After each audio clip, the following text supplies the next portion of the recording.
Hello. So before I get into what I wanted to talk about, I wanted to give you a quick update on the book. This week I had intended to put the physical book online for purchase. You can get the digi version right now if you want to, if you're one of those people who never ever plans on holding a physical comic in your hand. But if you are one of those people, I will be putting it online next week. And I wanted to hold off because this weekend I'm going to a convention, and it's a smaller convention. This is the second time they've run it, so I wanted my appearance to be kind of special. So this weekend I will be at Intervention Con in Rockville, and if you're in the Rockville area and you have some time this weekend, why don't you stop by and buy a book from me? You don't have to buy a book from me, but come by and check it out. We're doing a super art fight tonight, I think Friday night sometime. Tomorrow night, Saturday, we're going to do another super art fight, but it's going to be what we call an Unleashed show. And that's where we do our version of the Aristocrats. The Aristocrats is a joke that comedians tell each other to kind of outgross each other. And so Art Fight Unleashed is kind of our opportunity to kind of draw the most sick, fucked up shit ever. It's kind of fun. People enjoy it because some people are sick, I guess. But if you have time, stop by Intervention, say hi.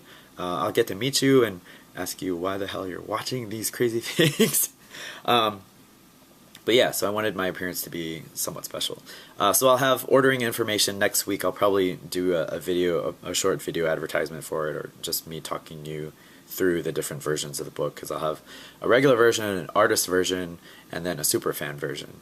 And I have a short description of each of those on the website right now. So if you check out the blog at ypcomic.com, it'll be there.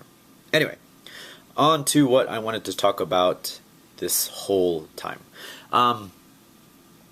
So I was talking to a friend today, and he was telling me that his daughter went to an art camp over the summer, and she had a really great time, but she found it difficult. And I think the way he phrased it is, she can't do what you do.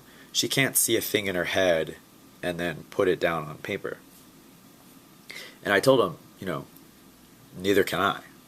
Like, whatever I envision in here never appears down there.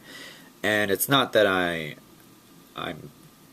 it's not that I don't try, but whatever I envision never ends up exactly the way it is in my head on the paper. Like, there's always accidents on the way to creating a thing. There's always divergences, and it never looks the way I thought I wanted it to look. But sometimes it looks better, and sometimes it just looks different. But the process kind of, once you start putting ink to paper, or, hands to marble or sculpture or anything like that, the process kind of takes you in a direction that it takes you. And that can be kind of disconcerting. But, as an artist, you just kind of have to let go sometimes. Because striving to get your piece to look exactly like you want it to look in your head can kind of be paralyzing sometimes. There's a friend of mine who should be doing lots and lots of comics for all of us to see, because I honestly think, all of us would be better for it. It's dynamic work, it's awesome stuff.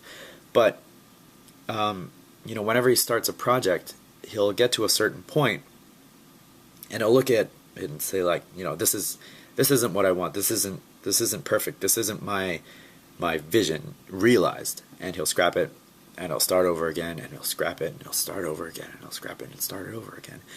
And to the rest of us who've seen this stuff, it looks great. Every time he does it again, it looks better, of course. But the original stuff looked great too. It had dynamicism and energy and all this good stuff about it. And he just doesn't see that. He just sees that it's not what he envisioned. And as a result, he's not doing comics. And as a result, we're not seeing them, and that makes me kind of sad, because, his stuff should be fucking out there. So, it's tough to let go and to divorce yourself from your creative vision, because, it's yours, it's your baby, it's a precious gem that you've formed out of your brain meats, and that's kind of awesome. But you have to sometimes you just have to let the process take you where it's going to take you.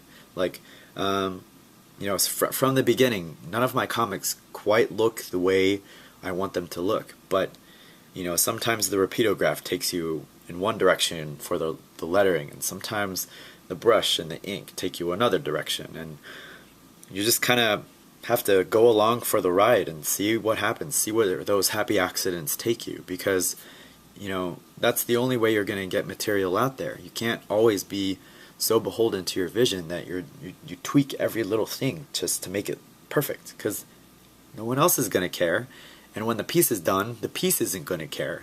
So, you know, you can't really let that paralyze you and prevent you from putting out stuff. And I'm rarely happy with, you know, what I put out. Like, I'm satisfied, but I'm not like overjoyed, like, holy shit, that's the best fucking thing I've ever done. I've never done that, you know. There was always something I can improve on. There's always ways I can do things. There's always you know, techniques that I want to try. So, but I am at a point where I just allow the process to take me there, and you have to do that. Otherwise, you're not going to get work out there, and people aren't going to see your stuff. And people deserve to see your stuff because, you know, even though you're learning and even though you're growing, you know, they deserve to see your stuff because it's good. If it comes from a place that's honest, and if it comes from hard work, and if it comes from, you know, if it's authentic, people deserve to see that, because there's not a whole lot of that kind of thing in the world.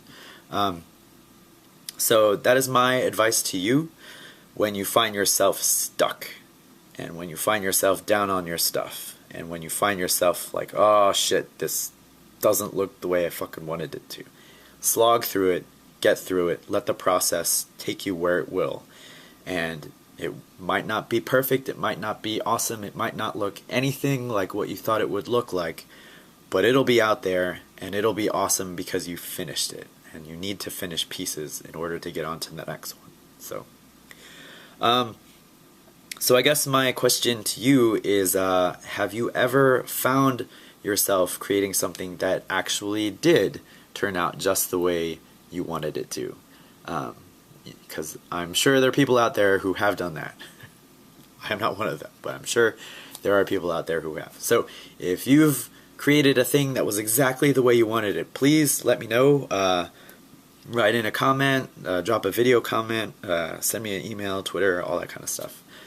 So thank you for watching, and if you're in the Rockville area and you have the spare time, I would love to meet you in person. So thanks for watching, and I'll check you next week. Bye.